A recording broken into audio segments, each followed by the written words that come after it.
नमस्कार दोस्तों। आज हम लोग देखेंगे वेदांत सार, सदानंद योगेंद्र द्वारा रचित वेदांत सार का आज हम अध्ययन करेंगे। तो वेदांत सार किस पर आधारित है?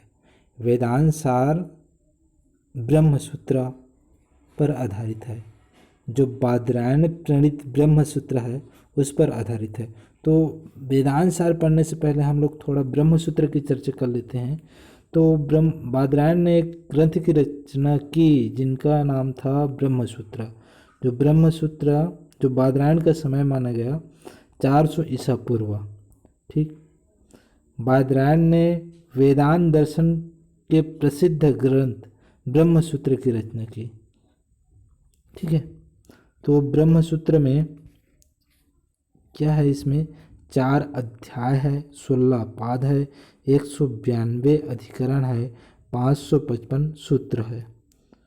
तो ये वेदांत ब्रह्मसूत्र की विशेषताएं हैं। 4 अध्याय, 16 पाद, 192 अधिकरण और 555 सूत्र। तो बादरायण बदर वंश में उत्पन्न होने के कारण इन्हें बादरायण नाम से जाना गया। बादरायण को जो ब्रह्मसूत्र की प्रणेता है। ठीक है, तो ब्रह्मसूत्र को इन नाम से भी जाने जाते हैं। ठीक, बादरायण प्रणीत जो ब्रह्मसूत्र है उसे हम लोग उत्तर मीमांसा बोलते हैं, बादरायण सूत्र बोलते हैं, ब्रह्म मीमांसा बोलते हैं, क्योंकि ब्रह्म तत्व पर इस पर विचार किया गया है, चिंतन किया गया है। वेदांत सूत्र भी बोलते हैं क्योंकि वेदांत पर आधारित है। व्यास सूत्र भी बोलते हैं, शारीरिक सूत्र भी बोलते हैं। ठीक है, ये तो उनका नाम हो गया जो इन्हीं नाम से ब्रह्म सूत्र को और जाने जाते हैं।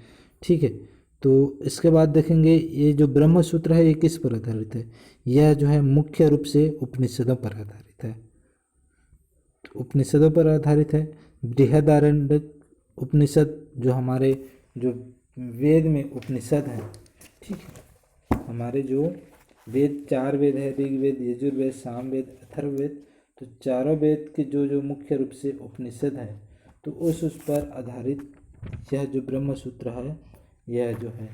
ठीक है, तो बृहदारण्य उपनिषद, छांदोग्य उपनिषद, कौशिकी उपनिषद, ऐतरेय उपनिषद, मुंडक उपनिषद, प्रश्न उपनिषद, श्वेताश्वतर उपनिषद आदि उपनिषदों पर इस पर विचार किया गया है। किस पर विचार किया गया है? ब्रह्म सूत्र पर। ठीक है, आगे देखते हैं जो अध्याय, इसका जो 4 अध्याय बताया गया, 4 अध्याय हैं। तो प्रथम अध्याय में स्पष्ट एवं अस्पष्ट संदिग्ध श्रुतियों का ब्रह्म में समन्वय किया गया। द्वितीय अध्याय में दार्शनिक मतों का दोष है। तृतीय अध्याय में जीव और ब्रह्म का लक्षण है। चतुर्थ अध्याय में जीवन मुक्ति है। ठीक है, तो ब्रह्म सूत्र पर बहुत सारे भाष्य भी लिखे गए। तो इनका जो एक भाष्य है बहुत ही प्रसिद्ध हुआ, शंकराचार्य द्वारा शारीरक भाष्य, रामानुजाचार्य द्वारा श्री भाष्य, मध्वाचार्य द्वारा पूर्ण प्रज्ञ भाष्य, वल्लभाचार्य द्वारा अणु भाष्य, विज्ञान भिक्षुक द्वारा विज्ञान नृत्य भाष्य, निम्बकाचार्य द्वारा वेदांत परिजात भाष्य आदि ये जो भाष्य है वो भी मुख्य रूप से प्रसिद्ध है। ठीक, तो इसी में आता है गौड़पाद जी आते हैं, जो अद्वैत वेदांत के प्रथम प्रवर्तक एवं प्रधान हैं। जो वेदांत सार है धीरे धीरे होते होते वह आगे बढ़ते बढ़ते अद्वैत वेदांत से संबोधित होने लगा।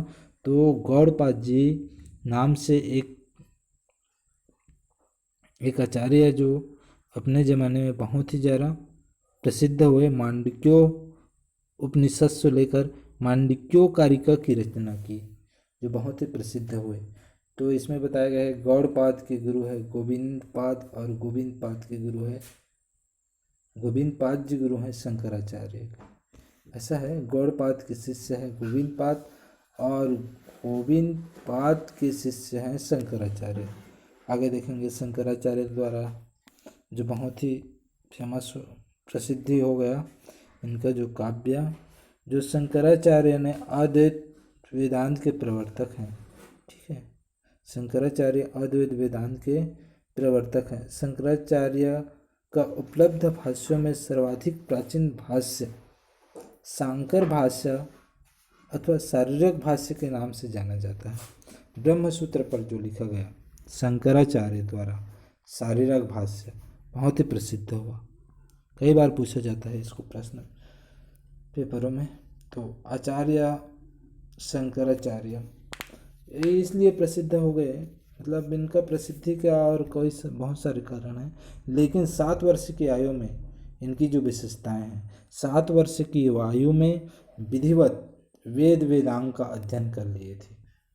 हमारे शंकराचार्य जी हैं जो 7 वर्ष की आयु में विधिवत वेद वेदांग के अध्ययन कर लिए थे। शंकराचार्य के एक मुख्य जो वाक्य है ना, उनका जो ब्रह्म सत्यम जगन मिथ्या ऐसा कहते हैं। ब्रह्म तत्व को ही सत्य मानते हैं और जगत जो भौतिक तत्व है उसे मिथ्या रूप अर्थात उसे नाशवान मानते हैं। तो ब्रह्म तत्व सत्य है, बाकी सब जगत में जो है वह मिथ्या है। इस पर जो शंकराचार्य द्वारा लिखी गई जो शांकर भाष्य है, शारीरक भाष्य है, इसमें वाचस्पति मिश्रा ने भामती टीका का प्रणयन किया। ठीक है, आगे देखेंगे आचार्य सदानंद योगेंद्र जो वेदांत सार के रचिता हैं। ठीक है, अद्वैत वेदांत पर अत्यंत सरल शैली में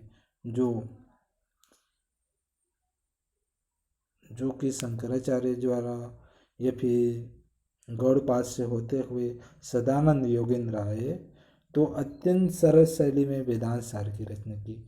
इनका जो समय था 16वीं शताब्दी। और आगे हम लोग देखेंगे वेदांत सार का मंगलाचरण। इसका जो मंगलाचरण देखेंगे तो अखंड सच्चिदानंदम अवांग मनस गोचरम आत्मानम अखिलम धारम आश्रय अभीष्ट सिद्धये अखंड सच्चिदानंदम।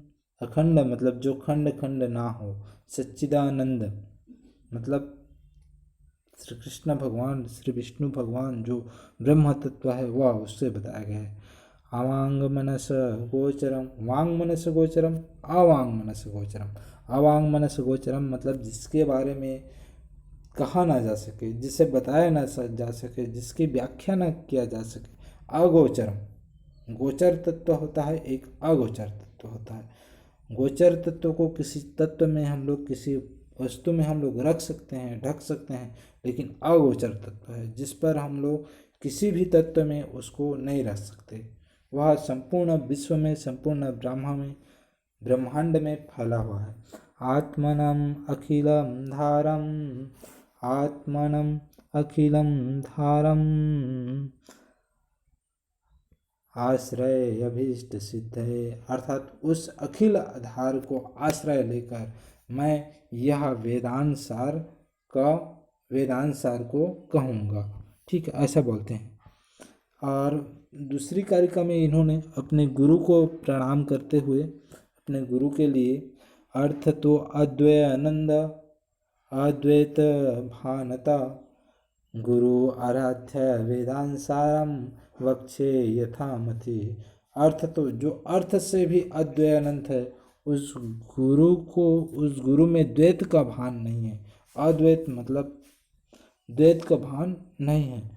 गुरु आराध्य, गुरु की आराधना करके वेदांत सारम वक्षे यथामति, अर्थात वेदांत सार कहूँगा अपने मति के अनुसार, ऐसा कहते हैं। तो इतना तक समाप्त करते हैं दोस्तों। धन्यवाद।